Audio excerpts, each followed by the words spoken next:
Okay, I've now got all my plants, I've got my exterior, my shed is done. I want to make a beautiful picture of the outside of it that I can put on my title page for this. It's an advertisement about how beautiful this shed is that we're designing and why people should buy it. So what we're going to do is we're going to go to the site plan. I could do this on the floor plan, but if you'll recall, we put a pretty small floor plan.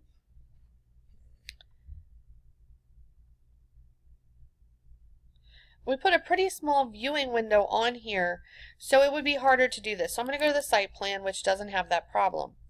So from here, I'm going to go to the View tab at the top, because this is where all my stuff for viewing pretty pictures is. And what I'm going to do is I'm going to click here on View 3D and pick Camera.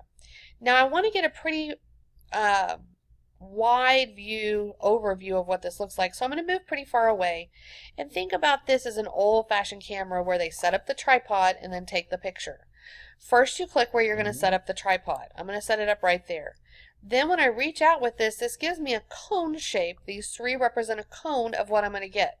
If I click like this, I'm going to get a bunch of green space. Here I'm going to get my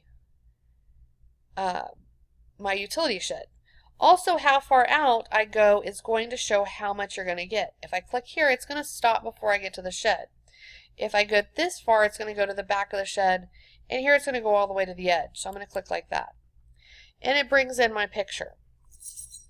Now, the thing is, this is pretty close to the ground, and I'm going to show you that I think an aerial view will be a little bit more attractive. Please leave it on this wire frame until you get it set, because it will be laggy. So the first thing I'm going to do is I'm going to cut off some of this extra space here because I don't really need it. And now I'm going to be here's my new view. And the first thing I'm going to do is I'm going to rename this, because if you don't rename it, it's hard to keep track of them later. Overview. Now when I'm on this view here, I'm going to come up here and I can scroll down, and it has two things here that make a big difference. I want to raise the eye level. That's the level that my camera's at, and I'm going to raise it to 15 feet. And you're going to watch what it does. It tilted this down. So now it's like I'm looking down on the top of it. I like that a lot better. You can adjust with it and play with it a little bit. You can also adjust the target elevation. If I change this, this raises how high my camera is looking. But I don't like that as much. I'm going to go back to where it was. I think maybe 7 feet there for me. And then you can also make some adjustments up here on visibility and graphics display once you get the idea of adjusting these. I'm going to once again come in, tighten this picture up just a little bit because I don't want a lot of extra space. I really want to zoom in on what my utility shed looks like. And I don't even need a lot of this extra trees on the edge. They're just border anyway. Okay, that looks pretty good. Now I'm going to go to realistic because it does slow it down some. There it is. I can still make adjustments if I decide I want a little more. I think that looks pretty good. Now I'm going to go up to render in cloud. Always use render in cloud. Do not use render. Render will slow your whole computer down and you won't get anything done, and I will not be happy. And you will not be happy because you won't be getting anything done. Always do render in cloud. In order to do this, you're going to have to log in first here. And first you're going to have to make an account. So you need to get logged in. Then click render in cloud. It's going to bring this up and hit continue. And then it's going to bring up this screen. Later, once you're used to this and you see how all this works, you can go in and adjust this if you want. But we're just going to leave it for this for now. Notice it currently tells me it's going to take less than 10 minutes, and really it's going to take just a couple minutes.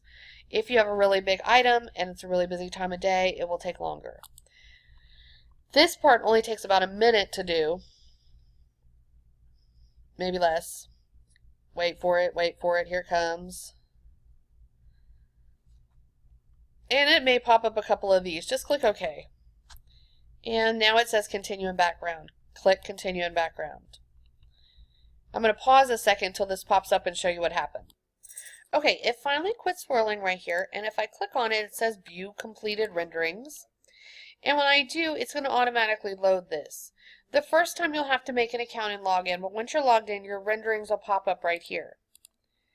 And I actually have two of these. So to look at it, I just click on it, and it'll show me a bigger view. Now, I want to be able to put this into my picture.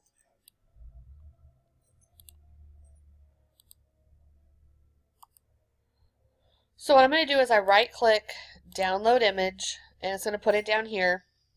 I did one earlier. And when I click on it, that's what it looks like. But what I really want to do is go to my Revit and make a little adjustment so I've got everything on my screen. I want to go to the sheet I want to put it on, and I've already made my sheet.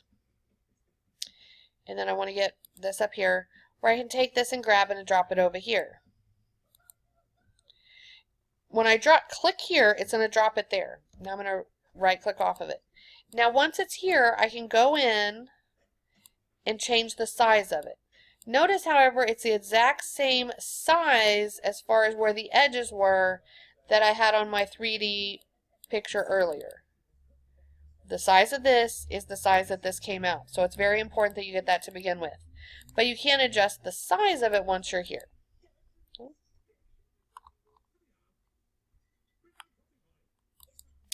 That's it for rendering in the cloud. I'm going to show you some interiors on the next video.